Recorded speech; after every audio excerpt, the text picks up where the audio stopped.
Hello, everybody, and welcome back to the second shelf and to another recent reads on Sunday, a video in which I once or twice a month on a Sunday,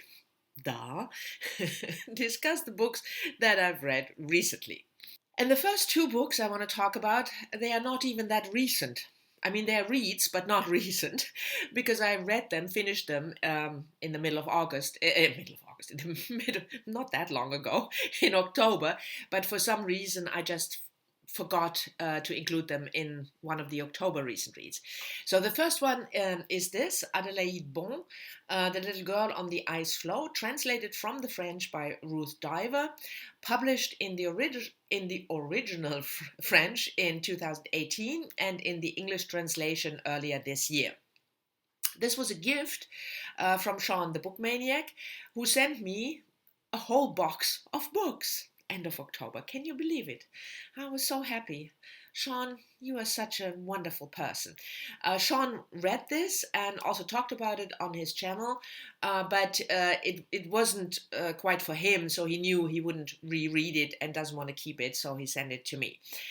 I already said it's a memoir. And it deals with sexual assault that Adelaide Bon suffered in 1990 when she was 9 years old. She was sexually assaulted by a stranger in the stairways of her parents' apartment in Paris. And the book is telling us the story of the aftermath, what kind of mental and physical consequences she faced because of the attack.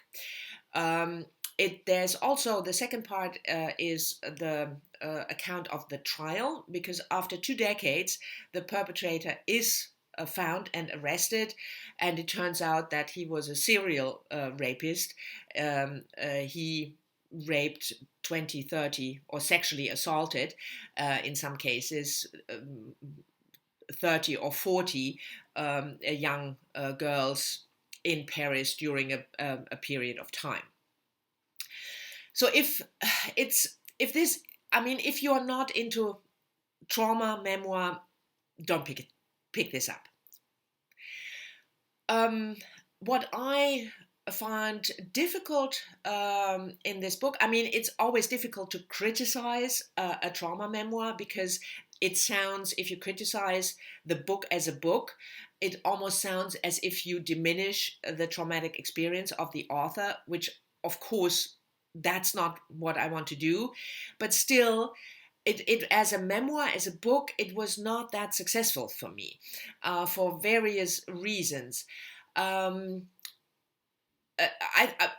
think it was therapeutic for the author to write it, to get it all down and out, and but as a reader, of course, I have a different approach, and for me, it lacked, for obvious reasons, it lacked the ability to reflect upon what happened and the aftermath. Like I said, for obvious reasons, I can totally understand that you are not able to. But as a reader, I would expect that.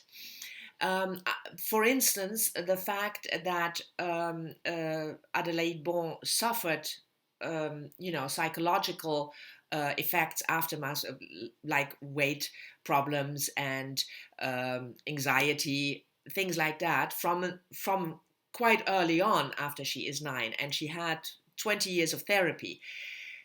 But nobody sort of connected these illnesses with the event. And I found that astonishing, and something that I would have expected her to reflect upon, which she didn't. And the second part, the trial, is interesting, but almost too voyeuristic for me. So it's an important topic, and it's certainly well written, but as a reader, it wasn't quite successful for me.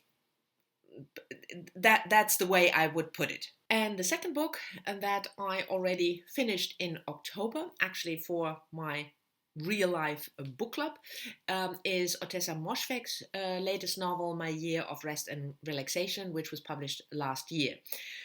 If you're following me, you know that I really loved her previous book, Eileen. Otessa Moshfegh is an American author, born 1981, and I find her one of the most interesting young American writers. She has a very own voice, I would say. My Year of Rest and Relaxation is set in New York between the summer of 2000 and September 2001. And we follow an unnamed main protagonist, 26-year-old woman, orphaned. She lost her parents. She is really beautiful, typical, model, thin kind of look. She studied art history, works in a gallery when the book opens, but she just wants to sleep as much as possible. That's basically the premise of the book. And we follow this protagonist in her quest to have a year of rest and relaxation. And in the second half of the book, she actually just sleeps. She takes a lot of medication, some of which is actual medication that exists, and some of it is just invented by the author. The characters around her is her best friend Riva, then the on and off boyfriend Trevor, and the psychiatrist that the protagonist visits in order to get the prescriptions. On the surface, or this book has so many layers. Let me start with saying I can absolutely see that this is not a book for everyone. I've seen, people on Goodreads that I know who just didn't like this book at all, and I can understand that. It's Otessa Moshfegh is not an author that is, appealing to every reader. She appeals to me. Anyway, so the first layer of the book is this atmosphere in New York around the art world, where a woman who on the surface has it all, because she's not only beautiful and has a hip job in a hip gallery, but she's also quite wealthy because of the inheritance she has from her parents. And slowly, in the course of the first 2/3 of the book, where she is still awake enough to tell us things, we slowly get this picture of the protagonist that of a depression because of the loss of her parents that she doesn't want to deal with, and she is sort of, fleeing into oblivion. We also have as a mirror image her friend Riva, who just wants to be successful, who wants to be part of this glamorous world that our protagonist is just completely bored by. So you have these sort of antagonistic two women, and then the boyfriend Trevor, and you have also an artist who plays a role. So it's about the very shallow existence that at a certain point you might ask yourself as a reader, is the protagonist sleepwalking, or is the world sleepwalking just before 9/11? So there's that layer of grief not dealing with, but it's on a broader scale. It's also very a satire about how psychiatry works in modern US, with the psychiatrist who is she is just fantastically horrible, not interested in the story at all, but just writing out prescriptions, which is a problem, in the modern world. So you can read this book in so many ways. it tells you something about not only the art world or New York in the year before 9/11, but also about the shallowness of certain lives and how people are aspiring to success, quote unquote, which just doesn't mean anything. I really, really enjoyed the book, and I can recommend it for people who read Ottessa Moschweg's earlier work and liked it. And for if you haven't, I would say give it a try, see whether you like this style. But keep in mind, like I said, it's not a book that will appeal to everybody. The next book I want to talk to you about is actually a book that I read recently, very recently. I just finished it a couple of days ago. It's another memoir, Karen Armstrong, The Spiral Staircase, published in 2004. I'm currently reading one of Karen Armstrong's other book, The Battle for God, about fundamentalism. And Karen Armstrong, she was born in the 1940s. She's a British a scholar of comparative religion. That's what she is known for now. But she didn't start out that way. When she was 17 in 1962, she wanted to become a nun and entered a convent. She left the convent 7 years later in 1969, disillusioned and disappointed. And this memoir, The Spiral Staircase, tells us about her life after leaving the convent. She studied English literature in Oxford, wanted to become an academic in that field, but that didn't work out for various reasons we learn in the memoir. And slowly, by chance, really, she started doing research on religion. She worked on a BBC Channel 4 documentary about St. Paul, and then her first real big book about religion was a biography of Muhammad, and then she published The History of God in the late 1990s. So that's when the memoir ends, with her current life, when her current life, so to speak, began.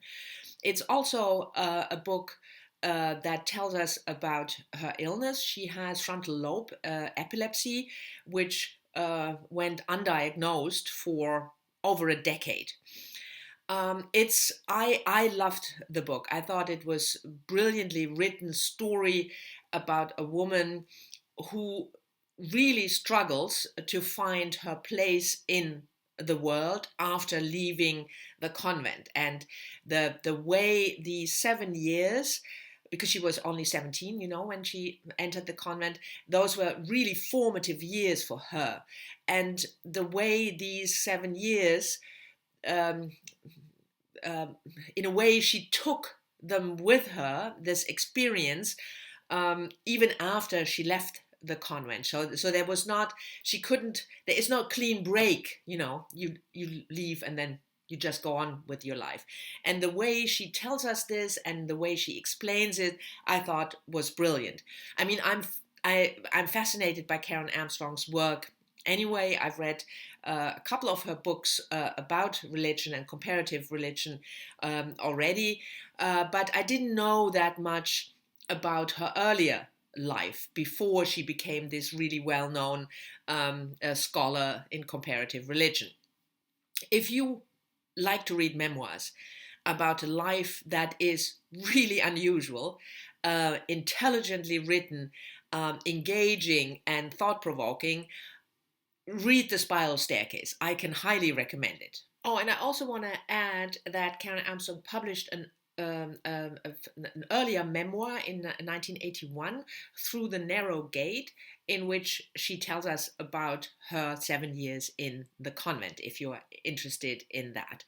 And of course, I read this book for Nonfiction November. I forgot to mention that as well. And the last book I want to talk to you about is a murder mystery published last year, Maria Hummel's Still Lives. Maria Hummel is, I pronounce it in the English way, although it's a German name because the author's father was German, so Hummel, but I guess she now lives in the States. She's an American author, so it's Hummel. Anyway, Maria Hummel is an author of historical fiction. She published a book, Motherland, a couple of years back about her father's childhood in Germany. She writes poetry and also murder mysteries, still lives. I picked this book up on a whim, I have to say, because it's about a murder in the art world. And you know me, murder, art world. Anyway, the book is set in contemporary Los Angeles, and we follow a main character called Maggie, who works in a famous museum, a made-up museum for modern art, just on the eve of an important exhibition called Still Lives by an avant-garde artist, Kim Lord. And Still Lives is paintings in which the artist herself, Kim Lord, portrays herself as women who have been murdered. And that goes from Nicole Brown Simpson to lesser known but actual murder victims, or real life murder victims. But on the eve of the opening of the exhibition, the artist disappears. And the book is about Maggie, together with a police officer, trying to find out what happened to Maggie. Now, I have to say, as a murder mystery, I thought the book was not brilliant, just, okay. But I enjoyed the parts about art, especially the parts that pictured the art world, how it works, why certain painters are more successful than others, the role of the collectors, the money involved, and also the particular theme of the art in this book, the violence against women, which is a theme that goes all through the book. So I don't know, if you're just, interested in the murder mystery part, it might not be the most, the best book to pick. But if you like to read about art and how it works, and particularly art about the violence against women, then it might be a good book for you. I enjoyed it. It wasn't brilliant, but I enjoyed it. Anyway, these were my recent and not so recent reads. Thank you very much for watching. I hope you've enjoyed the video. As always, I'm looking forward to your comments, and I'll see you all soon in the next one. Bye-bye.